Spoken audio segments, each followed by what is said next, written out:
ala Rasulullah sallallahu alaihi wasallam wa ala alihi wa sahbihi ajma'in. Ittaqullah haqqa tuqatih wa la tamutunna illa wa antum muslimun. Bertakwalah kepada Allah dengan sebenar-benarnya takwa kepada Allah. Wa la tamutunna illa wa antum muslimun. Jangan mati kecuali kita dalam keadaan Islam, dalam keadaan berserah diri. Jangan mati ketika kita tidak baik. Matilah ketika kita dalam keadaan Islam. Jangan mati ketika hati kita busuk. Jangan mati ketika banyak orang lain yang tersakiti. Jangan mati ketika tetangga-tetangga kita terdolimi oleh kita.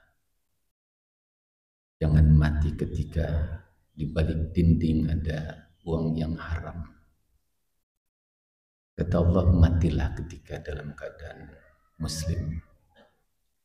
Karena itu pada saat kita berada di dunia, kita harus lulus menghadapi ujian.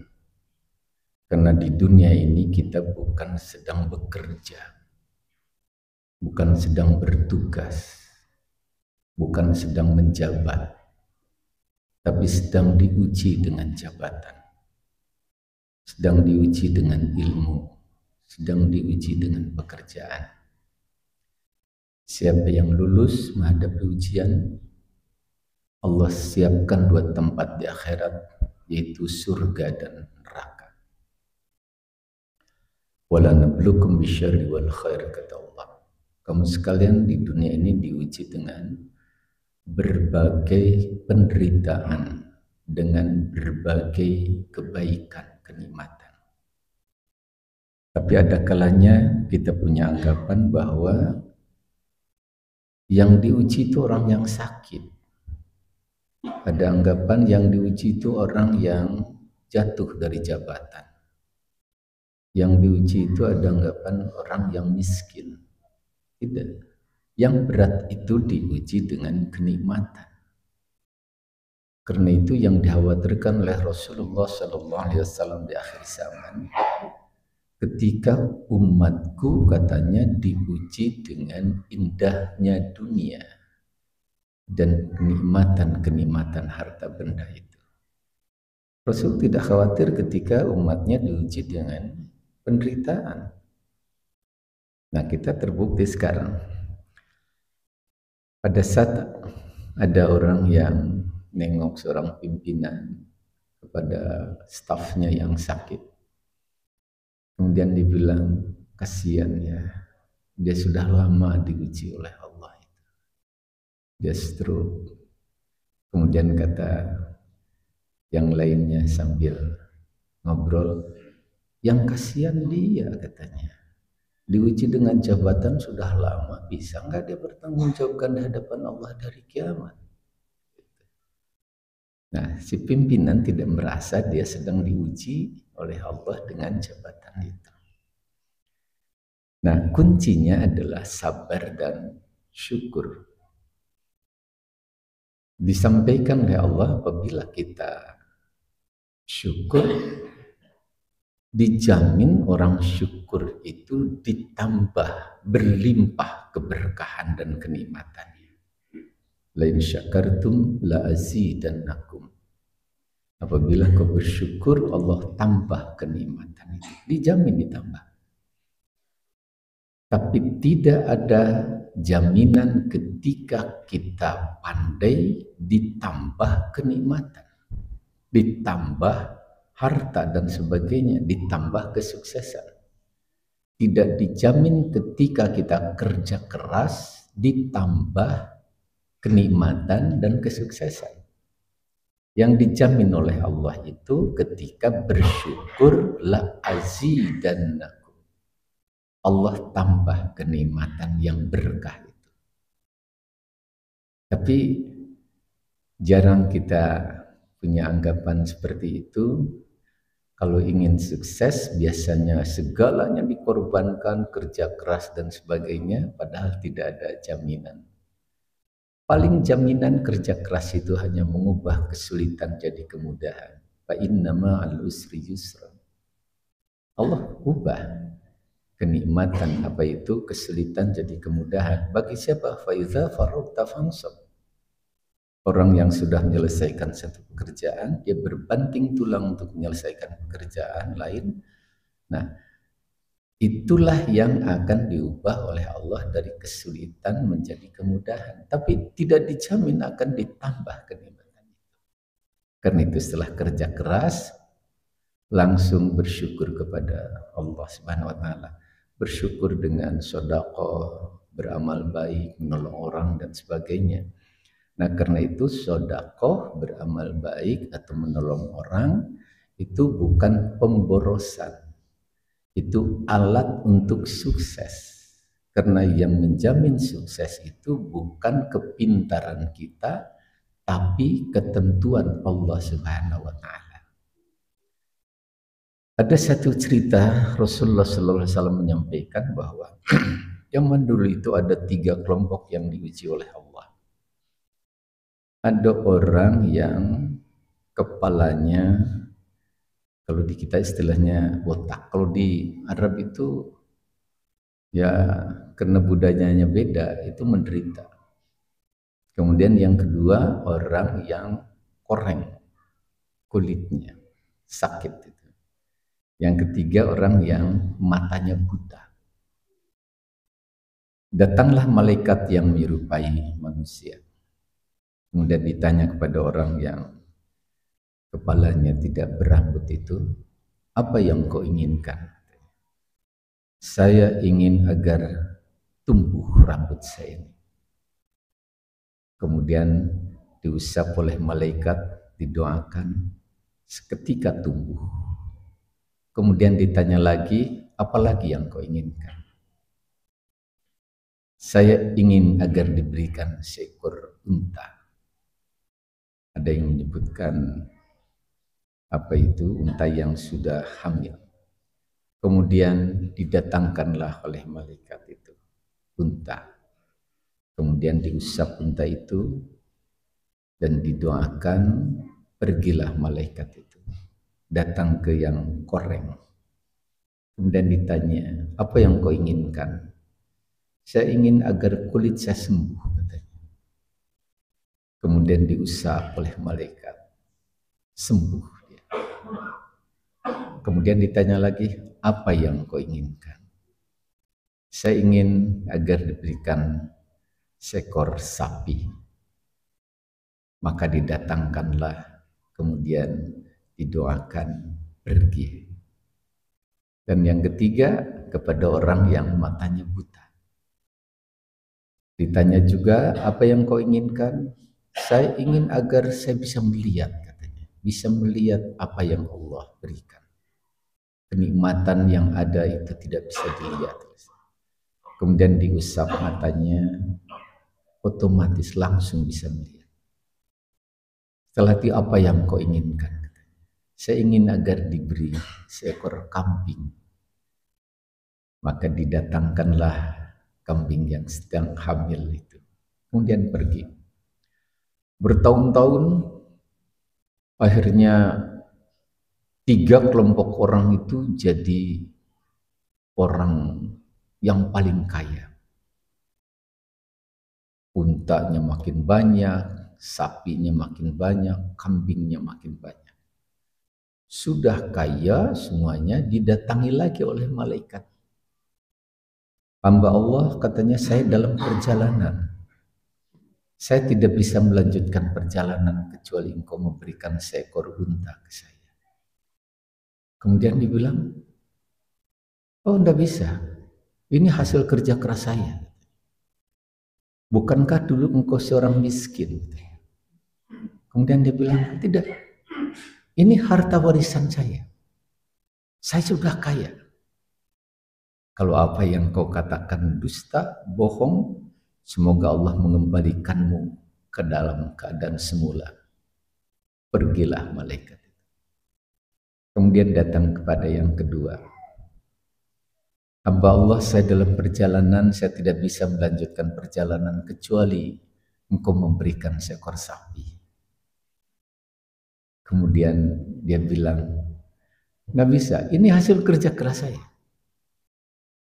Tidak bisa saya memberikan seekor sapi kepadamu. Kemudian sampaikan yang tadi, bukankah engkau seorang miskin dulu? Juga sama tidak ngaku. Dari dulu saya kaya. Harta warisan yang saya terima ini. Tidak ngaku miskin. Bukankah engkau dulu koreng? Juga tidak ngaku. Kalau apa yang kau katakan tidak benar, mudah-mudahan Allah mengembalikanmu ke dalam keadaan semula. Kemudian dia pergi pada yang ketiga. Sampaikan yang sama. Saya dalam perjalanan, katanya, saya tidak bisa melanjutkan perjalanan kecuali engkau memberikan seekor kambing. Kata dia, jangan seekor, semuanya silahkan kau ambil. Dulu saya tidak punya apa-apa. Ada yang beri, dan sekarang makin banyak. Kemudian malaikat terdiam. Kata malaikat, saya adalah utusan Allah dan datang untuk mengujimu. Semoga engkau berkah. Tambah keberkahan. Lama-kelamaan yang dua orang itu hancur. Kembali miskin. Janji Allah, lain syakartum la azidannakum. Walin kafartum inna azabi lasyadid. Ketika kufur atas nikmat ini, ingat azabku lebih berat, kata Allah. Hancur dua-duanya, jadi orang miskin, kembali penyakitnya, dan yang ketiga, dia tetap menjadi orang soleh, matanya tetap melihat, dia makin banyak kambingnya. Jadi, betul la in syakartum la azidannakum, Allah tambah. Karena itu kalau ingin sukses bukan sekedar kerja keras, tapi bersyukur kepada Allah, syukur kepada Allah dengan cara membantu orang, menolong orang, berbaik pada orang itu. Rasulullah SAW dalam hadis Muslim menyampaikan, innallaha fi aunil abdi ma kana al-abdu fi auni akhihi. Sesungguhnya Allah bersamamu selama kamu menolong sesamamu, hambamu. Jadi yang bisa menolong kita, yang mensukseskan masa depan kita, bukan ijazah, bukan gelar, bukan kepintaran, tapi Allah yang menolong itu. Janji Rasul, Allah akan menolong hambanya selama hambanya menolong sesamanya. Jadi alat sukses untuk masa depan itu bukan memperkokoh diri, memperbanyak uang di rekening bank, bukan berusaha ke sana kemari sambil tendang kiri tendang kanan, bukan. Alat sukses adalah menolong orang. Dijamin oleh Allah, Allah akan tolong. May yassaru ala musrin yassarullah fid dunya wal akhirah. Hadis Muslim. Barang siapa yang membebaskan dari kesulitan orang, Allah akan bebaskan dari kesulitan di dunia dan di akhirat. Satu bungkus nasi diberikan kepada orang yang membutuhkan, yang sedang lapar, maka yang satu bungkus nasi itu insya Allah akan jadi saksi dan penolong di hari kiamat. Dan juga akan menjadi perantara suksesnya dalam kehidupan itu. Dibuktikan oleh orang luar yang bukan Islam. Di Swiss ada kelompok peneliti di Zurich University. Dia meneliti 50 orang dibagi dua, jadi dua kelompok. Satu kelompok 25, kelompok yang kedua 25. Kelompok yang pertama diberikan modal uang per minggu, kalau dirupiahkan 450.000 rupiah per orang. Kelompok 2 juga sama, ada 25 orang di kelompok 2, per orang diberikan modal 450.000 per orang per minggu. Kepada kelompok yang kedua disampaikan gini, silahkan kau gunakan uang 450.000 itu untuk kepentinganmu, pentingan apa saja silahkan. Sedangkan kelompok 1 diberikan amanat gini, uang yang 450.000 yang kami berikan kepada kamu masing-masing per minggu, silahkan gunakan untuk membantu orang yang membutuhkan. Jadi tidak digunakan untuk sendiri. Seminggu, 2 minggu sudah kelihatan. Wajahnya sudah berbeda. Yang ini kelihatan banyak yang cemasnya kelompok 2, yang kelompok 1 sudah ceria, kelihatan bahagia. Beberapa bulan akhirnya dievaluasi 2 kelompok itu. Kelompok pertama kumpul, kelompok kedua kumpul, kemudian di-scan otaknya. Setelah di-scan otaknya, kelompok 2 ini di otaknya tidak ada yang lain, tidak ada sinar dan sebagainya. Kelompok 1 ini ketika di-scan otaknya, rata-rata ada 1 titik di sel otak itu yang bercahaya. Kemudian dianalisis, itu cahaya yang membuat dia bahagia, yang buat dia sehat, yang buat dia baik, yang buat dia cerdas. Kelompok 2 tidak. Karena itu banyak cemas, banyak stres. Dengan uang 450.000 per minggu itu digunakan untuk sendiri. Kepentingan oleh Allah mungkin ya. Kalau dia barangkali tidak bersyahadat ya gitu. Berbeda. Karena itu selalu tidak cukup. Kelompok pertama banyak pendukungnya, banyak sahabatnya yang berbisnis, banyak customernya, pelanggannya, makin sukses. Kelompok ini sukses semuanya. Kelompok 2 tidak sukses. Tapi mereka tidak tahu hadis tadi. Mereka tidak tahu amal saleh. Karena itu ditindaklanjuti, dikembangkan, ada seorang yang meneliti di Harvard University di Amerika. Dia awalnya bisnis orientasi pada keuntungan. Ternyata ketika orientasi pada keuntungan, yang dirugikan pelanggan. Bagaimana saya untung? Nggak tahu orang lain rugi atau tidak. Itu kan begitu. Akhirnya dia rugi terus. Kemudian diubah orientasinya. Saya berbisnis orientasi pada kebaikan. Ketika orientasi pada kebaikan yang diperoleh keuntungan. Gitu. Juga mereka tidak tahu hadis tadi. Padahal dijamin oleh Nabi, Allah akan membebaskan kesulitan hambanya selama hambanya membebaskan kesulitan saudaranya. Allah akan menolong hambanya selama hambanya menolong saudaranya. Dan semua kehidupan sekali lagi bukan karena kehebatan kita. Semua kenikmatan paminallah. Semua datang dari Allah.